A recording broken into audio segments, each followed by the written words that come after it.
practice yesterday. Leg was bothering him today, so I didn't put him through anything. We'll see tomorrow. I mean, if we had 8 to 10 minutes from him, in case of foul trouble, it would help. But we're fine. Let me just say for both he and Boogie, first of all, the players that stepped in, Trevin Brazil, took advantage. Unbelievable. How how about it gave Billy a chance to play big minutes? They all took advantage. Carter took advantage. But when Boogie comes back to me and says, Coach, I can play, but I don't want to hurt this team. What? When I went to the other players and said, Boogie thinks he can do this, they all said, Coach, we need him. And it talks about the character, because I know there had to be people in his ear, in his orbit, that were saying, why would you play again? You don't have to play. He's like, I want to help my teammates. Don't you want that guy on your team? That's part of being evaluated. And Adu said the same, probably had people in his orbit. Why would you play? You can't do, And all of a sudden, he's like, Coach, I want to try this. I want to know. 3 years I've waited for this moment, and if I can do it, I'm going to try. I said, fine, but if you're hurting at all, don't. We'll do this, and we'll figure out if you'll be okay to go, and if he's not. But, Chance, they tell me, is playing. I've had to do tape work today on Chance McMillan. I mean, he's one of their best players. They need another shooter. They really need one more shooter. But he can play. Tough, rebounder, shoot the ball. And now I got to go back on tape and say, okay, let's really figure out who he is. So we're both teams are going through the same kind of stuff. Did that answer? Can I leave now? John, Josh Duval from Associated Press. How is the mindset for you different? You've been at this stage so much as a number 1 seed, number 2 seed who was expected to be here versus where you guys are now. Is the mindset any different? How's the approach for you? No, we approach the postseason the same, but I've been the 10 seed, I've been the 8 seed, I've been other seeds. I mean, and again, there's so many ways of doing this, including on the court. There's a lot of ways to do this and have success. So for me, what I've done is I want this to be like regular season, like nothing has changed. The board hasn't changed. What we do, our shoot-arounds don't change. Everything is the same, so I want them to feel comfortable that this is no different. And we're in a tournament. Last tournament was Kansas, Omaha, St. John's, and us. This tournament is Maryland, Florida, Texas Tech, and us. Don't worry about any other games. It's just you're in a 4-man tournament. Let's worry about doing it here. So, no, but I've been we're not number 1 every year. Matter of fact, we went to the national championship game. I think we were an 8 seed, maybe a 9 seed. So. Yeah, Anthony Christensen, WholeHogSports.com. You've kind of embraced the history of the program that since you've been involved. You were on the phone with Nolan Richardson after you guys advanced this stage. Just why has that been such an important part of things for you since you got the job? Because I've been around the game a long time, and I really respect coaches whose shoulders we're standing on. Coach Sutton, he treated me like family. I mean, I don't know if you remember, we go to play at Arkansas. He came in my locker room. Coach Richardson, we had some great battles, but always respectful, and he knew that I was respectful to him and what he had done. This program, there was an 8 to 10 year period, maybe even longer than that, maybe a 15-year period, where they were one of 5 programs nationally. And all we're trying to do, let's stay together, let's get our people involved, let's make sure we honor the coaches that were here and did what they did for this program, and let's make us one of those programs that has a chance to do special things. Coach Lane Higgins from the Wall Street Journal. I wanted to ask about the support that you got and your program got from John Tyson after you arrived. I mean, obviously, when you first came, to put it a little bit bluntly, the roster was a bit like a bare cupboard, and you kind of had to rebuild from scratch. So, how much did the financial support that this program received from boosters like John Tyson kind of help you get to this point and build a team capable of getting to this? I don't know if you know the little postage stamp corner that we live in, with Walmarts and the J.B. Hunts and the Tysons, and I could go on and on. The support for the university is off the charts. The pride in the university is off the charts. John Tyson and I have been friends for 25 years. Every time we came to play Arkansas, we either had dinner the night before and publicly, or I walked in the building and 20,000 people there, and first thing I did is went over and gave him a hug, which he wanted me to do to let people know he and I were friends. But what he's been, and I'll throw another name, John L. Hunt, they're friends and they're supporters. John is my friend, but they've all helped the university. They've helped the basketball program. I'm going to be honest, they've helped the football program. They've helped the baseball. I don't know if you know, our baseball team is one of the best in the country. And when you see their facilities, you say, what? When you see the football facilities, you say, what? Well, that's not state dollars. That's people like those that you're talking about that are involved and want to be involved and want to help. And we got, Warren Stevens. I can go right. These people, they look at this, and Jerry Jones, they take unbelievable pride in their state, and I should say our state, and in that postage stamp little corner, which is, with just a different world, Springdale and Rogers and Bentonville and Fayetteville, and that little area is neat. Jackson Fuller, Southwest Times Record. Coach, you guys just had a really good defensive game against R.J. Lewis. Now you face J.T. Toppin. What makes him tough to guard, and is there anything you can take from how y'all defended R.J. and apply it to this game? Well, he's different. They're different, two different players. And I'll say it again, what Texas Tech, well coached, they can beat you either inside, outside, shooting threes, posting the ball, throwing it to 15 feet, backing you down, making you make decisions.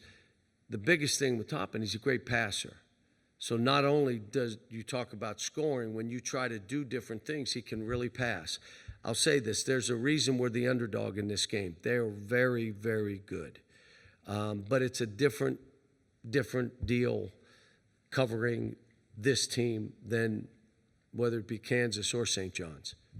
And I wanted to ask you about your "they forgot the nails" line. That's something that the Arkansas fans have really come to identify with.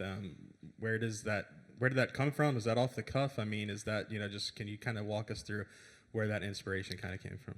No, it's kind of off the cuff, and I wanted to just say, I know you threw us in the coffin, and then it was just, but we kicked it open. Well, then they forgot the nails.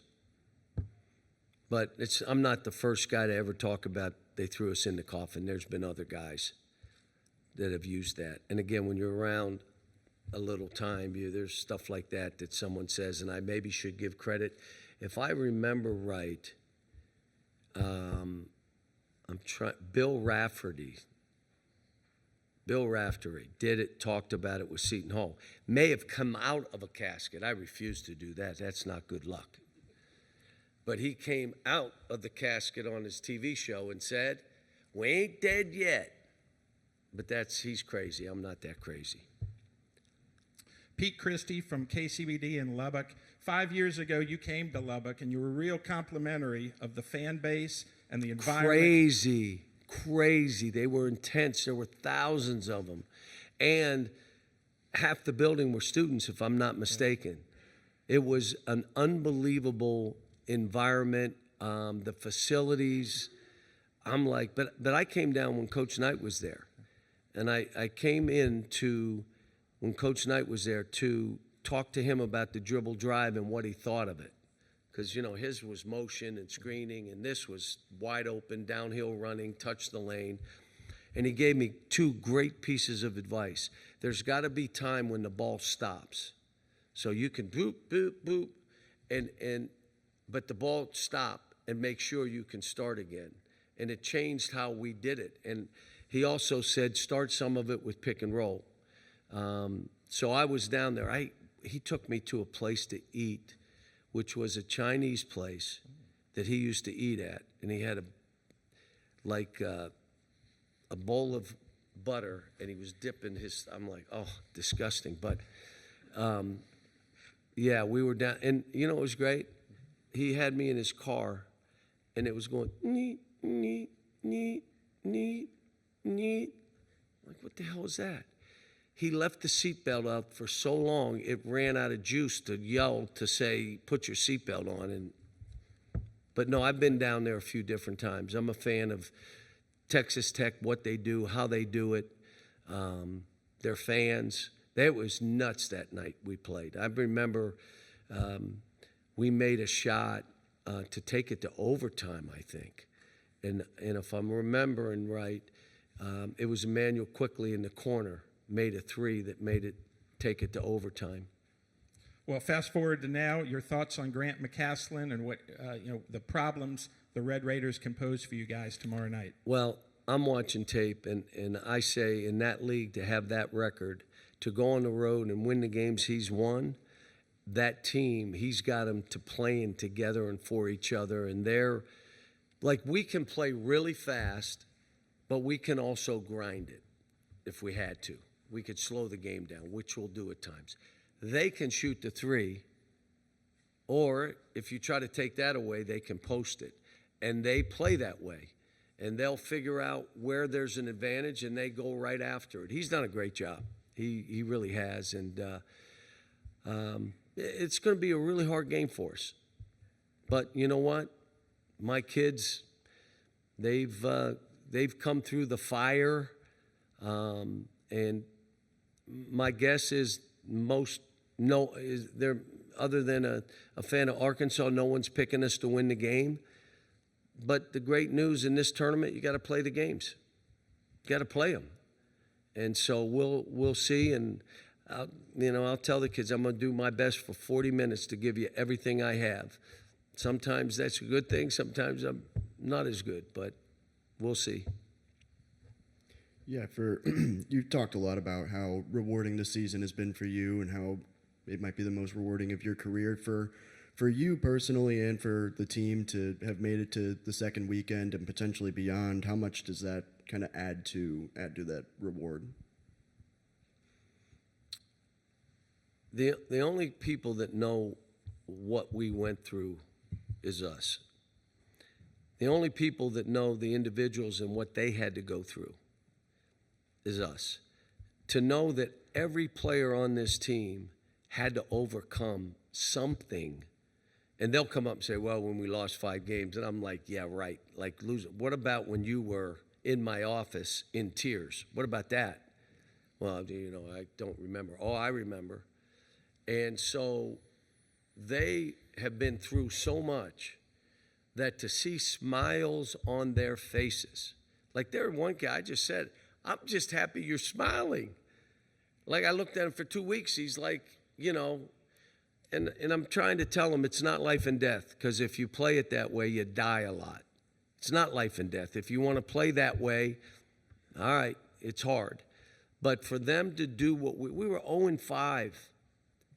We were 1-6 and had 2 road games that we weren't going to win either game. And all of a sudden, this team starts to right the ship. And I'll come back to DJ stepped up and took on whatever you need me to do, Coach. Billy stepped up. Carter stepped up. Nelly started being who we wanted him to be. Jonas, finally. Did anybody think Jonas would play this way 3 weeks ago, 4 weeks ago? No. If you say you did, you're crazy. And now all of a sudden he's playing. TB doing what he's doing.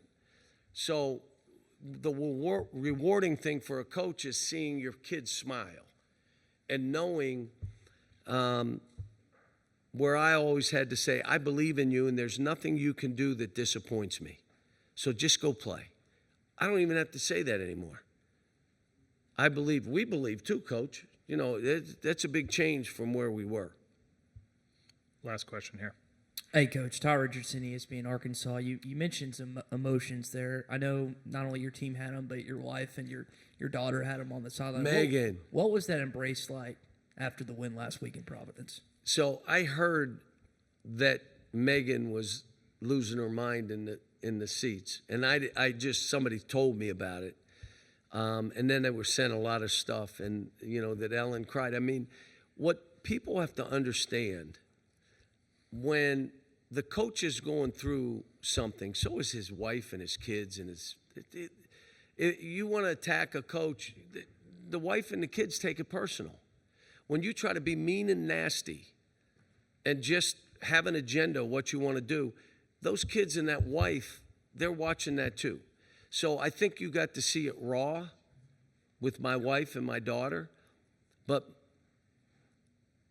I'm also going to tell you, don't mess with my daughters because they'll come right back at you, teeth and feet, if you know my daughters. My son tries to stay under the radar, and he's doing a great job on my staff, by the way. But and Ellen, she takes it hard. I mean, she and I have been together 39 years. We were married when we were 12. But we've been together. I mean, she's been unbelievable rock. She's the mother for these kids. If they're not over my house once a week, she's saying, where are the kids? She gives them all chocolate and fruit roll-ups, and they're in a bowl that they can take. She makes cupcakes for them every birthday. I should say cupcakes, brownies. And the former players will call back on their birthday. If I wish them a happy birthday, she's sending me brownies. Now think about that. The kid's 50 years old. He wants brownies on his birthday. So, I mean, I know you look at this and, well, you're high profile, you take it. But not only my family, everybody that's coaching, their families. So, but I'm happy for her. There was a time we were 0-5, and I apologized to my wife for putting her through this. I apologized she said, no, you're going to do fine, I'll be fine. But I also apologized to the AD, Hunter Yurchek, and you ready? I apologized to John Tyson. You got me to do this. I apologize. I didn't think we'd be 0-5. But you know what? I think if you're trying to do the right thing and you stay focused on kids, it usually turns out okay. Sometimes not in that 1 year, but over a period of time, you're trying to do right by the kids, it usually plays out pretty good. Thanks. Coach, thank you.